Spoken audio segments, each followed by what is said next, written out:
Hello guys, so in this video we are going to see the cooling load estimation. Cooling load estimation means how actually or what amount of cooling is to be required in a particular room. Suppose I wish to cool a room and I want to design the AC for that particular room. So what amount of tonnage is required into the room or what amount of heat is to be removed from the room, that calculation is known to be the cooling load estimation. However, before directly moving to this cooling load estimation, first we need to understand what are the various factors which are adding the heat to the room. That is very much important. Okay, so we'll see one by one. I have already listed down the parameters over here.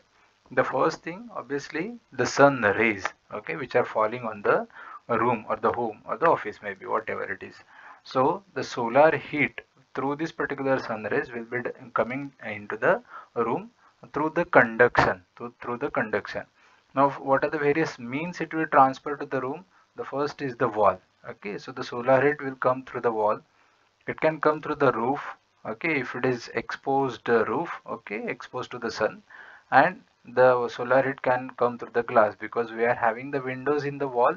So through the glass, solar heat can be coming into the room, and these three heats will be different. Okay, the next one, the occupants are nothing but the people who are sitting inside the room.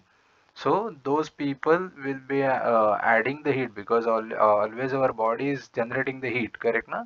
So that heat will be added to the room. Okay, so that is the occupants load. Then we know that there will be the lights inside the room, and those lights are always emitting the heat. So that heat is also getting added inside the room. Okay.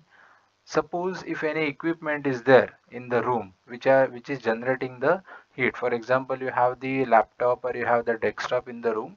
So that laptop or desktop always generates the heat. Likewise, there are various equipments those who are generating the heat. So that load also we are supposed to consider whenever we calculate the cooling load. Infiltration load, yes, I'll just explain what exactly the infiltration load is. Imagine that there is a room to the room. Obviously I'm going to cool the room. So the room which is to be cooled is always the confined room or the confined space. Okay, it will be airtight room.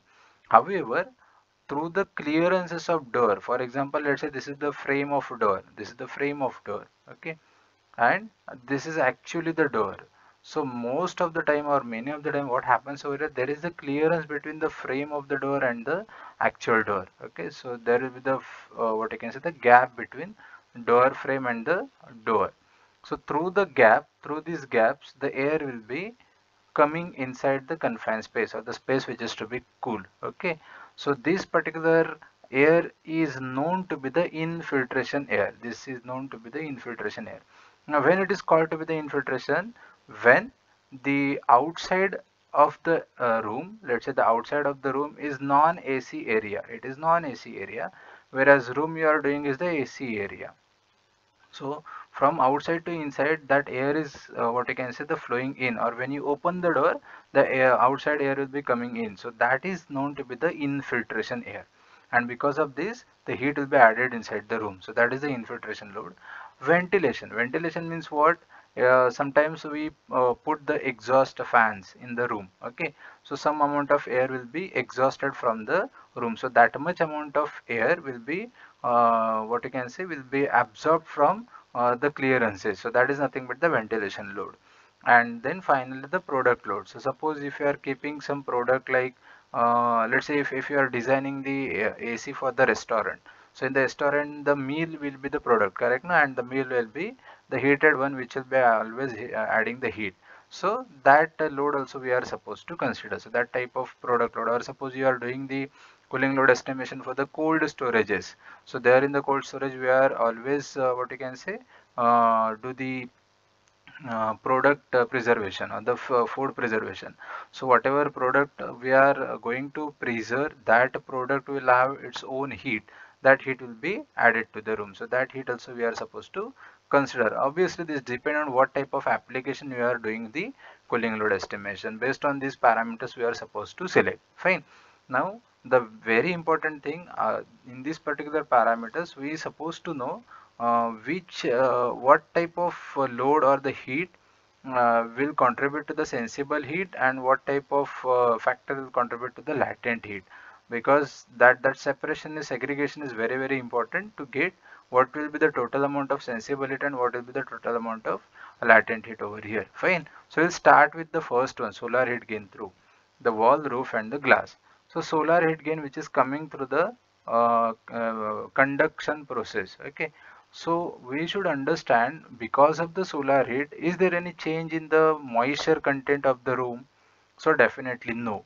There is only change in the temperature of the room, okay, because of the solar heat. So this particular solar heat gain through falls under the sensible heat. It will falls under the sensible heat. Okay, so it may travel the heat through wall, roof or glass, anything. But because of the solar heat, only temperature is going to get changed, not there is the change in the moisture content of the air. Okay, so we know that the sensible heat only change in the temperature, whereas in latent heat the phase change or the moisture content change, correct na? So that is what for the solar heat. Then for the occupants. Now because of the occupants, what type of heat will be added? Is there any change in the temperature? Yes. Okay, so there will be the sensible heat. Is there any change in the moisture? Yes, because people or the occupants, they are producing sensible as well as latent heat. Okay, then lighting load. Because of the lighting load, is there any change in the moisture? No, but there is a change in the temperature, so it's a sensible heat only. Occupant load, now that depends basically, but most of the equipment load, most of the time the sensible heat is only generated, because that will contribute to the change in the temperature. Moisture change will be very less in case of some of the equipments. Okay, so this is mostly falls under the sensible heat only, but in the numerical specifically, if they mention there is a latent heat because of the equipment, you should consider that as well. Then infiltration load. So I explained the infiltration just now. So infiltration means what? It's a non-AC air is coming into the AC area.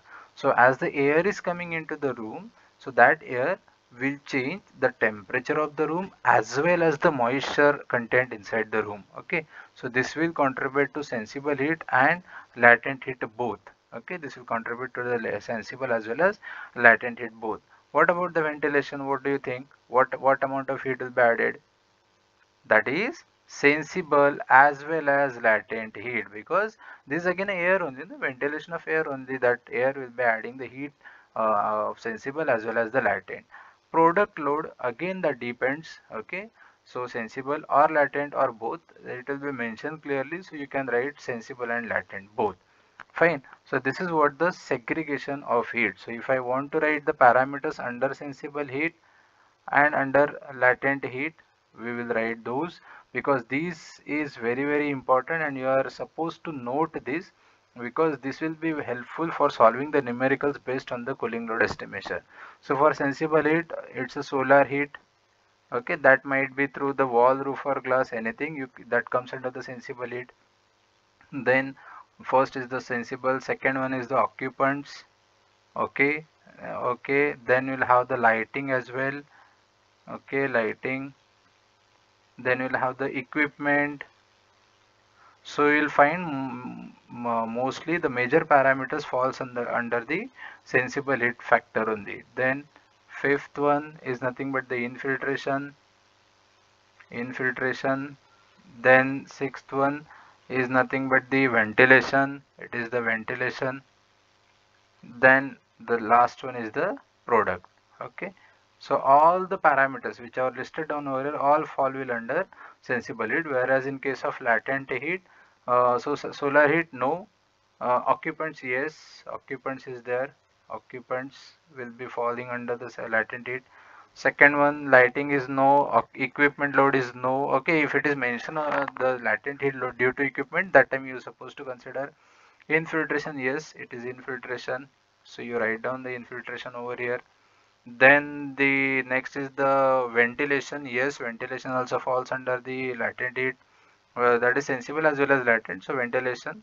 And the product load also, can come, so that is product load. Okay, so these are the parameters which are falling under the latent load.